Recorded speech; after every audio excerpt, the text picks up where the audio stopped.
moquée, méprisée, humiliée. La Master System est trop souvent reléguée dans la catégorie des consoles subalternes, maintenue à l'ombre de sa grande sœur la Mega Drive et de sa concurrente la NES.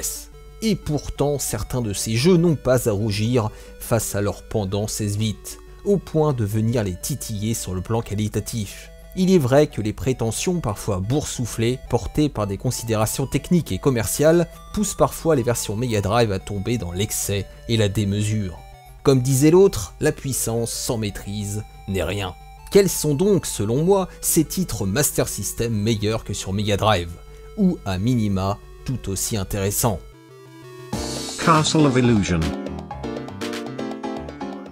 Sorti dans un premier temps sur Mega Drive en novembre 1990, Castle of Illusion a été décliné sur la 8 bits de Sega 3 mois plus tard, en prenant des libertés avec l'original. Si l'on reconnaît plus ou moins les environnements de la version Mega Drive, le level design a été profondément repensé. Moins linéaire et un brin plus labyrinthique, les niveaux donnent aussi plus de place aux allers-retours pour certains d'entre eux. Ce qu'il perd en détail et en couleur sur le plan graphique, il le gagne peut-être en charme. Son pixel art plus épuré, ses aplats de couleurs accentuent l'aspect dessin animé de l'œuvre. Quant au contrôle, déjà bon sur Mega Drive, ils nous reviennent ici plus affûtés, et la difficulté plus équilibrée. Enfin, les musiques qui reprennent la plupart des mélodies de la version 16 bits ne dépassent évidemment pas les originales, mais sont étonnamment bonnes pour de la Master System. En conclusion, si elle ne dépasse pas forcément l'original, que je trouve personnellement indépassable, cette version 8 bits lui fait très largement honneur, par sa finition parfaite et sa complémentarité, au point de faire de ce portage un modèle. Sonic the Hedgehog. Si la version Mega Drive représentait la vitrine technologique du dernier né de Sega, la version Master System, elle, exprimait la force tranquille des productions plus humbles mais charpentées. Son game design plus classique mais peut-être plus équilibré lui fournit en tout cas de solides arguments. Il est vrai que le Sonic 16 bits impressionnait par sa vitesse débridée et sa beauté, mais pêchait peut-être aussi par ses petits problèmes de lisibilité et de rythme, et par un level design bancal par moments. Sa petite sœur, en comparaison, semble avoir trouvé le juste milieu entre plateforme et frénésie. Et il est vrai que le temps donne raison à cette version Master System, tant elle est encore agréable à jouer. La clarté du level design, ses contrôles précis et son rythme équilibré ne montrent aucun signe de vieillesse. De la taille plus modeste de Sonic découle incontestablement une meilleure lisibilité de l'action et une anticipation plus facile des obstacles. Une bouffée d'air frais, diront certains, même si cela se fait aussi au détriment du spectacle. C'est évidemment une affaire de goût au final, mais cette version produite par le studio ancien et Yuzo Koshiro n'a clairement pas à rougir face à son aîné. Double Dragon. Malgré quelques libertés prises au niveau des décors et de certains sprites, cette conversion Mega Drive signée Ballistic Software était considérée comme l'une des plus fidèles à l'époque. Cependant, la taille limitée de la cartouche et des choix douteux ont porté un coup de canif à sa finition, que l'IA désastreuse incarne à merveille. La version Master System apparaît à première vue comme un portage au rabais du jeu d'arcade. Pourtant, elle ne manque pas d'avantages. Le gameplay s'avère plutôt convaincant, en faisant le choix de mouvements, coups et déplacements vifs et rapides, et d'un rythme assez soutenu, malgré l'impossibilité pour la bécane d'afficher plus de 3 ennemis à la fois. L'IA apparaît bien moins stupide et pénible que sur Mega Drive. Les coups sortent plutôt bien et la sensation d'impact est meilleure. Sur le plan du contenu, le jeu est également assez proche de la version arcade, malgré quelques ajustements. Cerise sur le gâteau, le jeu est jouable à 2 joueurs, contrairement à la version NES. Bref, ceux que la conversion Mega Drive frustre devraient peut-être se pencher sur cette version Master System. Thunderblade.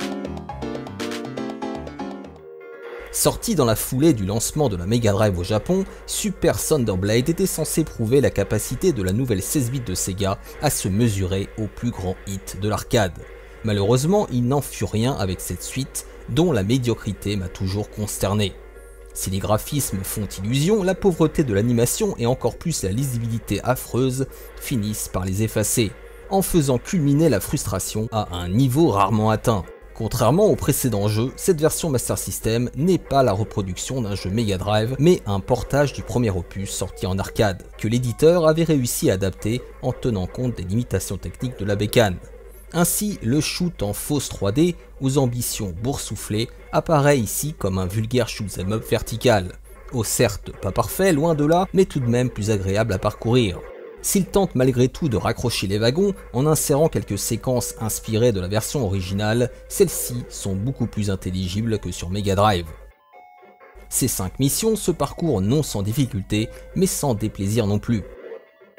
On finit par en voir le bout, porté par un élan de curiosité et de dépit, en se demandant comment Sega a pu autant chier dans la colle en produisant cette suite minable sur Mega Drive.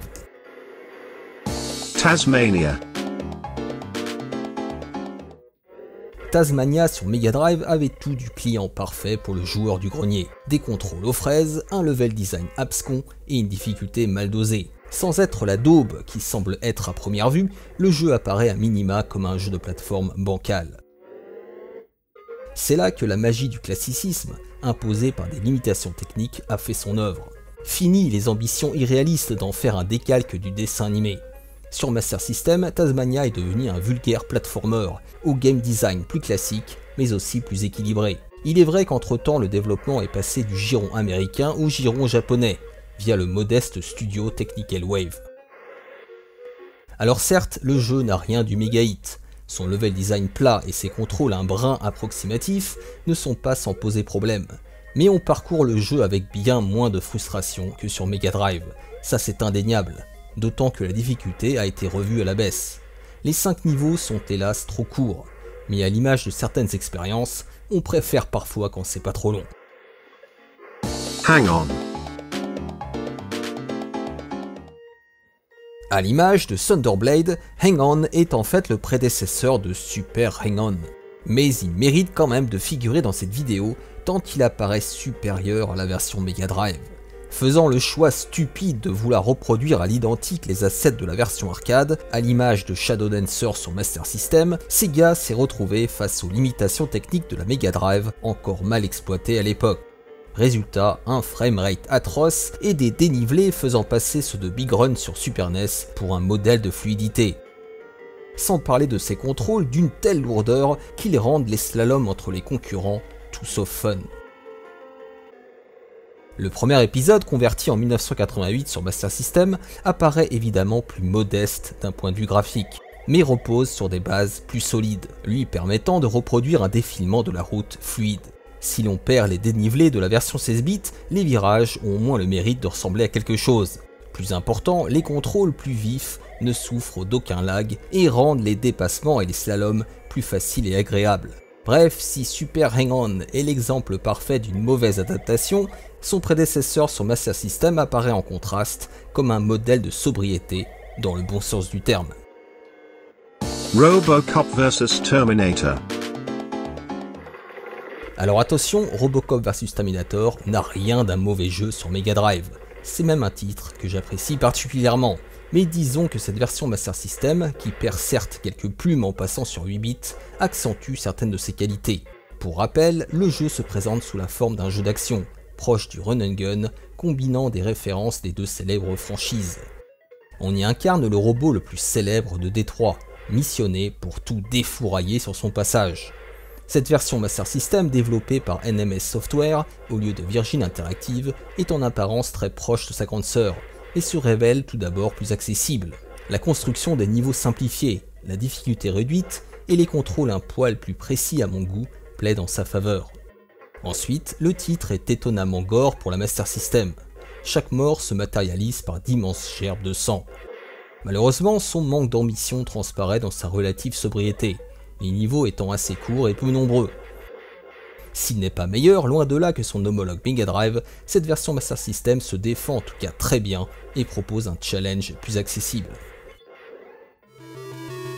Sachez qu'il y a d'autres titres que je préfère sur Master System plutôt que sur Mega Drive, mais il s'agit d'épisodes différents, comme Alex Kidd ou Astérix par exemple.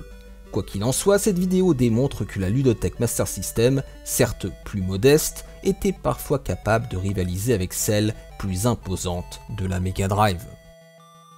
quels sont les jeux que vous préférez sur Master System? N'ayez pas honte, ce n'est pas sale.